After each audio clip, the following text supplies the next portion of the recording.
দেখুন, আমরা তো গত 1 বছর ধরে আমাদের ঢাকা বিশ্ববিদ্যালয়ের ছাত্রদল এবং আমাদের কেন্দ্রীয় ছাত্রদল যতগুলো মিটিং করেছে, আমাদের সুস্পষ্ট আমাদের বক্তব্য ছিল যে যারা জুলাই আগস্টে গণহত্যার সাথে সরাসরি সম্পৃক্ত ছিল, খুনি সংগঠন, যে সংগঠন ইতিমধ্যে সন্ত্রাস বিরোধী আইনে নিষিদ্ধ হয়েছে, শুধু জুলাই আগস্ট না, গত 17 বছর যারা ফ্যাসিবাদ কায়েম করেছে সেই খুনি সংগঠন ছাত্রলীগের বিচার প্রক্রিয়া শুরু করতে হবে, অন্তত বিশ্ববিদ্যালয়ের পক্ষ থেকে যে করা যায়। কিন্তু দুর্ভাগ্যজনক ভাবে এটি বিশ্ববিদ্যালয় করতে পারেনি বলেই তো আপনি দেখেছেন যে 123 জনের তালিকা ইতিমধ্যে প্রকাশিত হয়েছে যারা ইতিমধ্যে ছাত্রলীগের সাথে সম্পৃক্ত।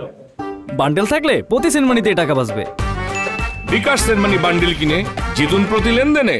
এবং এসএম হলে যে শিক্ষার্থী জুলিয়াস সিজার, যিনি গত কয়েক বছর ধরে ছাত্রলীগের সমস্ত অপকর্মের সাথে জড়িত, তার নামটিও ভোটার তালিকাতে অন্তর্ভুক্ত হয়েছে। এবং শুধু অন্তর্ভুক্ত হয়নি, তিনি ঢাকা বিশ্ববিদ্যালয়ের শিক্ষার্থী সংসদ 1 নামে যে গ্রুপটি রয়েছে সেই গ্রুপে যত ধরনের প্রোপাগান্ডা করার দরকার তিনি করছেন। এবং এই যে ছাত্রদলের হল কমিটি ঘোষণার পরে যত মব তৈরি হয়েছে সেই মবের সাথেও তিনি জড়িত।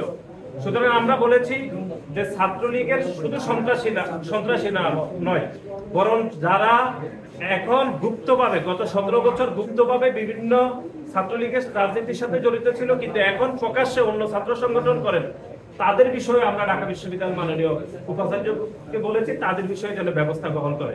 আর এখানে একটি বিষয় সুস্পষ্ট করা দরকার, সেটি হচ্ছে আমরা বলেছি বিচার প্রক্রিয়া শুরু করতে হবে।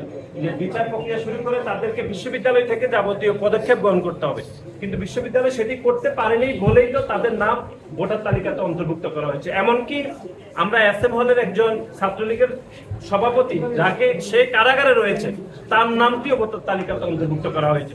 সুতরাং এ থেকে বোঝা যায় যে ঢাকা বিশ্ববিদ্যালয় গত 1 বছরে ডাকসুর বিষয়ে যত ভোটার তালিকা প্রণয়ন যত কমিটি করেছে সেই কমিটিগুলো আসলে সঠিকভাবে কাজ করেনি, অত্যন্ত তড়িঘড়ি করে বিশেষ উদ্দেশ্য হাসিল করার জন্য তারা ডাকসু নির্বাচনে যাবতীয় পদক্ষেপ গ্রহণ করেছে।